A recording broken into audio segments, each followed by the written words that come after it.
welcome to another episode of The Art of Volunteering. I'm your host, Stormy Bell. Today, we're going to continue our exploration of how fundraising is impacted by volunteers. My guest is Katie Amoro, Senior Director of Development at the Baker Center for Children and Families. Welcome, Katie. Well, good morning, Stormy. How are you today? Doing well. Let's learn a little bit about Katie. She has over 20 years experience in the nonprofit fundraising and volunteer management area. Katie is passionate about supporting organizations that help children and families in the community. She joined the Baker Center in 2023 as the Senior Director of Development, overseeing all fundraising and volunteer initiatives. Prior to the Baker Center, Katie led leadership roles at Rosie's Place and Cradles to Crayons, where she specialized in major gifts, corporate support, grant management, volunteer engagement, and events. So, welcome. I love your bio. You're covering it all. You're speaking my language. So, before we go into just how volunteering and fundraising support each other, can you just share a little bit about where you work right now? Talk just a blurb about who the Baker Center is. Absolutely. So the Baker Center, we are an organization that provides mental health services for children and their families. It's really a multifaceted organization. So direct service, we have a research arm, and we also provide training to professionals throughout the country in how to provide evidence-based, high-quality care for children. And that's really what sets the Baker Center apart, is the high-quality care that we provide. It's proven to work, and families that come see us often don't find solutions in other healthcare providers. And the Baker Center really provides that solution for families so that they can move past their children's mental health challenges, and so they can thrive. Now, you're in Massachusetts? We are in Massachusetts, but we do have some programming that is across the country. Oh, that's amazing. That's awesome. All right, let's come out of that and begin. Let's begin with your understanding of volunteer engagement. Like, what does that look and mean to you? From the very start of my career, volunteers have always made such a huge impact on the organizations that I work with. And I always just know that it takes a community to help a community, and having volunteers part of our work and really making a difference is just so incredibly impactful. Of course, it helps the nonprofit be able to, extension of our work, and to be able to really ensure that our mission is able to be the best it possibly can be. But it also really provides an enriching experience. Working at Rosie's Place, we had a soup kitchen and a groceries pantry, and having volunteers be able to come in and work hand in hand and see firsthand the services that are provided to Cradles to Crayons, where families would actually be able to come in. You could be as young as 5 years old to volunteer at Cradles to Crayons. And so it was a really enriching family experience. And now the Baker Center is totally different. As I just described, being able to provide mental health services to kids, volunteering is much different there. We just don't have the kind of hands-on opportunity that you would have somewhere like Rosie's Place or Cradles to Crayons. And so really, volunteering comes down to helping us with our programming and helping us plan events, helping us be able to be an extension of the development team so that we're able to be as impactful as we possibly can around children's mental health, and really sharing out into the community how important high quality evidence-based mental health care is for children. So it sounds like your volunteers now really have become ambassadors for you into the community. Absolutely. Yeah, absolutely. That's really the biggest difference in working at the Baker Center than some other organizations that I've worked at, is it's more of an ambassador model. Okay. All right. You've had a wonderful experience. So can you share what you consider to be the link between volunteering and giving?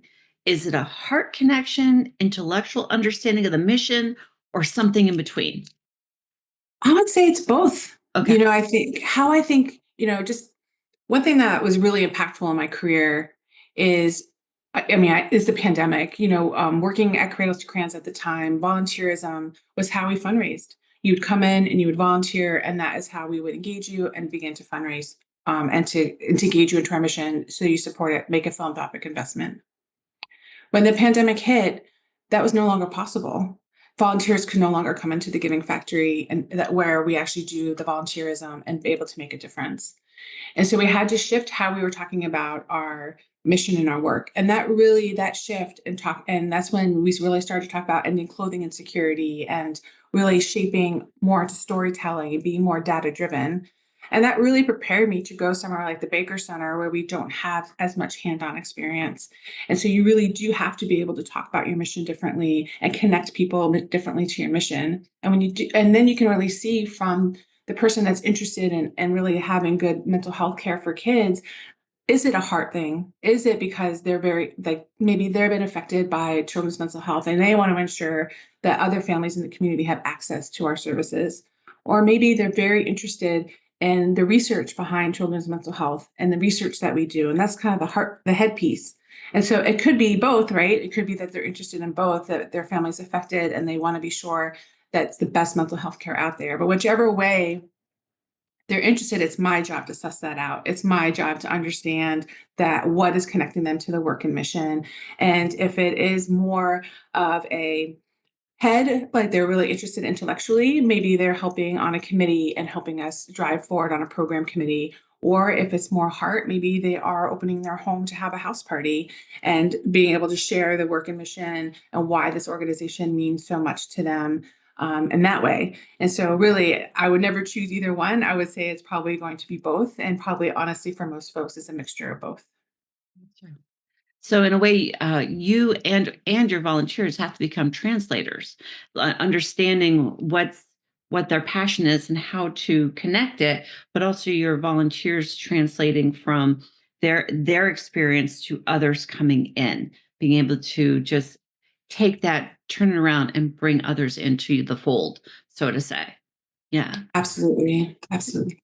Have you seen from your volunteers, and I would say you probably saw from what you just said the greatest impact of this at the Cradles to the Crayons, but when volunteers volunteer and we look at their donations, do you see an increase in numbers of donations or amounts, or just more volunteers showing up? What does that look like?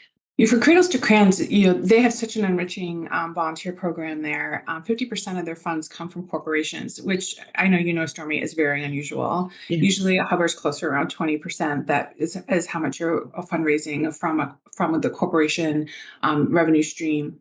But because of their robust volunteer opportunities there, they're able to, encourage a gift alongside the volunteer opportunity and able to raise much more funds that way. And then it trickles out. Then someone's there with their corporation, and then they bring their family in, and then they're involved as a family. So it really becomes a really community building, a really an opportunity to bring everyone together to be able to have this really hands-on enriching experience. At the Baker Center, it is just as enriching. It's just really different.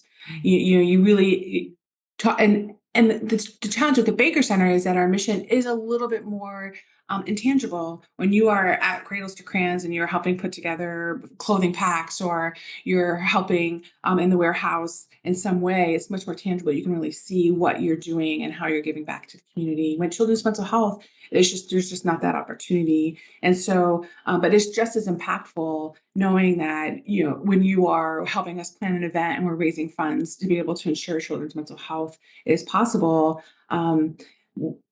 There really is a tangible difference in how people are reacting to your work and mission. They feel more closely knitted.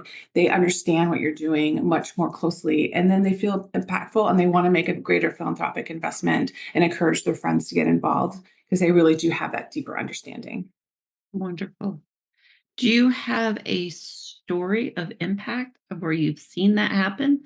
Maybe someone who just saw their life impacted so much that it did turn into funds for the organization? Absolutely. I mean, like every single person, to be honest. That's pretty rare. Okay. But I mean, it's pretty rare once I meet with somebody and they start volunteering, that they, one of my, just very recently, I was working with somebody that their son attended our Manville school, and were they were part of one of our committees, and they were definitely lovely, and were really helping out in many ways. But once we really started to talk and really started, I actually asked her if she would help get our company involved.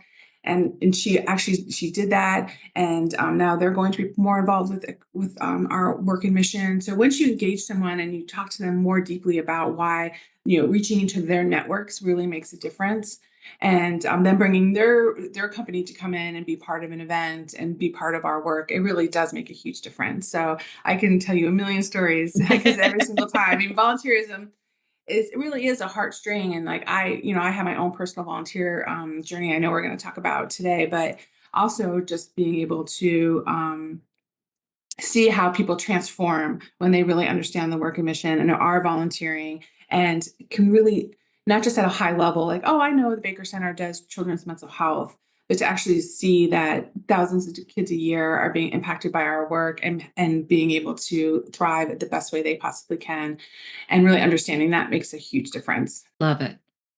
Okay, we're going to dive into a little bit more of the core values.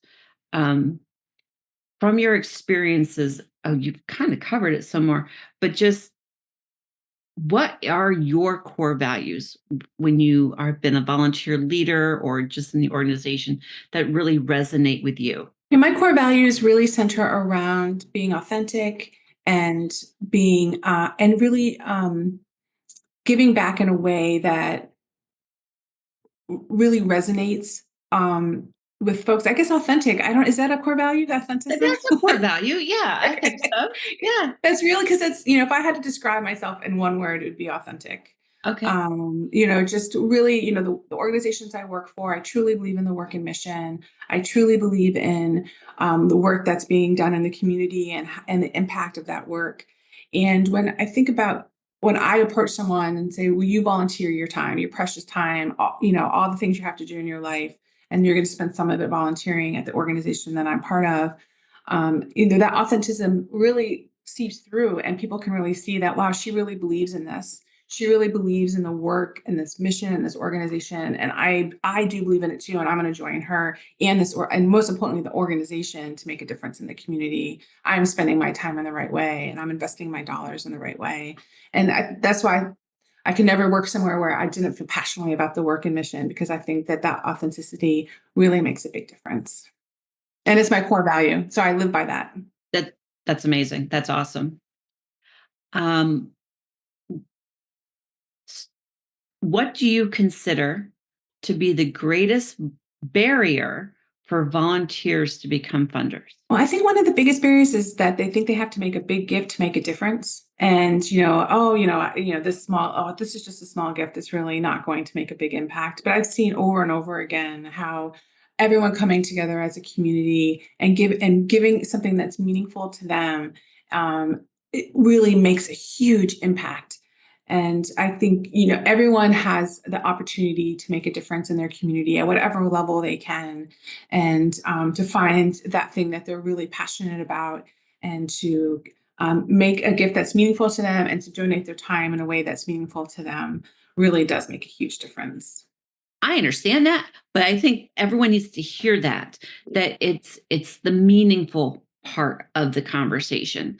Um, if someone is giving $50, like that could be a lot to them, but and to know that that's needed, that Hmm. could, when you're talking about the soup kitchen, that's probably, you know, like 5 meals or whatever. Like you are Hmm. making a direct impact with whatever dollar amount you're giving, and it's pulling back to those heartstrings, pulling at the volunteer heartstrings of this is, you're passionate, you're sharing, and you're giving back. Absolutely. Yeah, absolutely. All right, we're going to shift gears. What did what does your volunteer journey look like?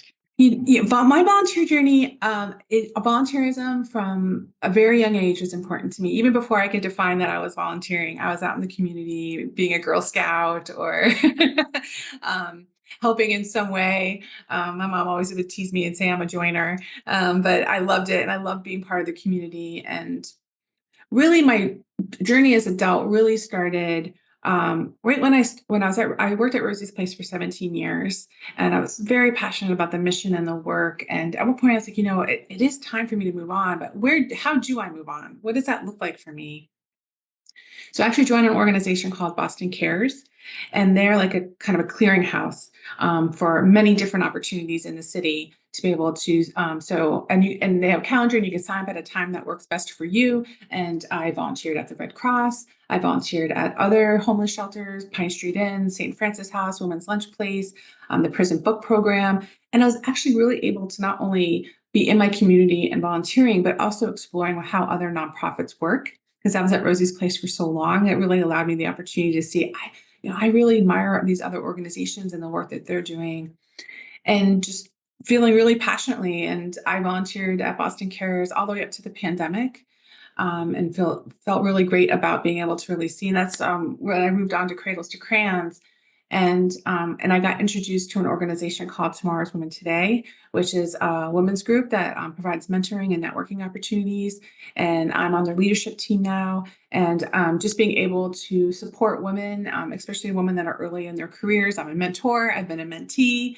And so just really feeling really passionate about the work and mission. I'm also on the institutional advancement committee at Empath, which provides helps break the cycle of poverty for women and families. So again, I'll just go back to authenticity. I really hope that's a core value because for me, not only am I, working at an organization that provides such an essential service to the community and has volunteers help with that, but I also volunteering my own time to things that I feel passionately about, which is providing opportunities to women and breaking the cycle of poverty. And so that's really my volunteer journey. And I'm so proud of the places that I volunteered and gotten to see really some amazing work that's happening here in Boston. Oh, I love it. So, in 60 seconds or less, why do you volunteer? I think it's an essential part of who I am as a person. And, just really being able to use my talent and my treasure when I'm able, and really being in my time. When I worked at the Red Cross, we would get up early on Saturday mornings and we hand out bags of food to families that were in need. Just they needed me there they needed my manpower. They needed me to be able to lift those boxes and to do that work. So just really being able to provide that time to the community and to see, like, no matter where I am in my life, that I can make a difference is really important to me. And so I will always volunteer throughout my whole life. I know that for sure. That's awesome. When they talk about, is it lifestyle sports? Volunteering is a lifestyle sport because you can do that your entire life. Yeah, it's true. When I was a kid, it was all about Girl Scouts. And then when I was an adult, and it kind of shifted and changed as I shifted and changed. And so I absolutely agree with you on that. Awesome. All right. This is my favorite part of the conversation. Can you share a blooper? Something that didn't go wrong. It just didn't go as planned. And what was learned from the experience? So in 2021, I was working at Cradles to Crayons. And like I mentioned earlier, volunteerism is a big part of what we do. And so we were trying to keep that going in some ways. And so they have family shifts there. We would invite families to come and volunteer. And so I had this idea of bringing the family shift outside. And so we were packing books. We call them book packs. And so we lugged out like boxes and boxes of books, and we brought them to the back of the building, and we set up tables, and and we brought all the families out, and the wind was whipping and the rainstorms were off in the distance, and we were like, what have we done? So Oh, we did pack a lot of book packs that day, but I would say what I learned was a lot more work than it probably was worth. And in the future, I probably would have made some different decisions, but we did some crazy things during the pandemic. that's awesome. I love that. That's so cool. Just for my listeners, we're going to put in the show notes. We had Michael Smith on from Cradles to Crayons last season. So if you want to listen to her experience with Cradles to Crayon, you can hear that in its entirety. So that's awesome. I love that story. I can just imagine, like, you see it looming and the books all going. And we were like, because they're books, they can't get wet. So we were like, what do we do? So it was quite the Oh, morning. And I let's think, just say we never did that again. well, the lesson that I learned from is like, check the weather. Yeah. Yeah. We were definitely a little messed up there for sure. Yeah. Okay. we are at the end of our conversation. I've really enjoyed sitting down with you today. So before we go, I'd like to give you the mic. I'd like you to love on the Baker Center, the work you're doing, your volunteers, whatever comes to mind that you just want to show appreciation to, or even if there's something that you want to highlight that we didn't cover, um, the mic is yours. Where we stand today in 2025, the world is changing. It is shifting in ways that we never expected. And the one thing that really grounds me is being part of the Baker Center for Children and Families and the amazing work our clinicians, our teachers, our social workers do every single day to provide amazing support to children, teens, young adults, and their families, providing life-changing mental health care. And the donors and our volunteers that really make this work possible. It grounds me every single day. And it gets me, even in the hardest moments of all this change is happening, that there are amazing people in the world that are committed to our community, that are committed to people that are in need, and really, truly care and want to make a difference.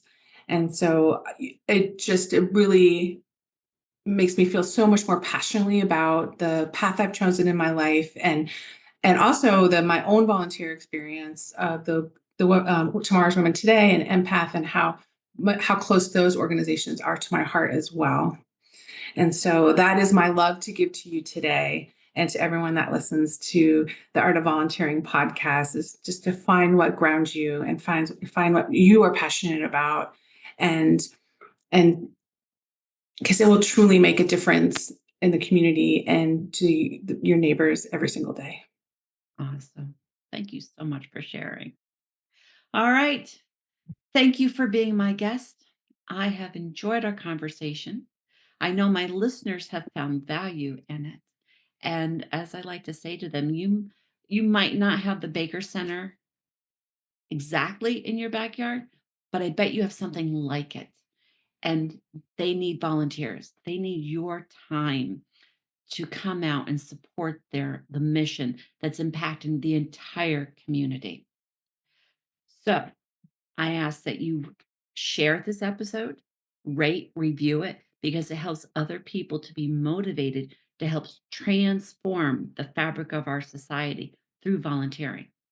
So until next time on the art of volunteering, have a great day.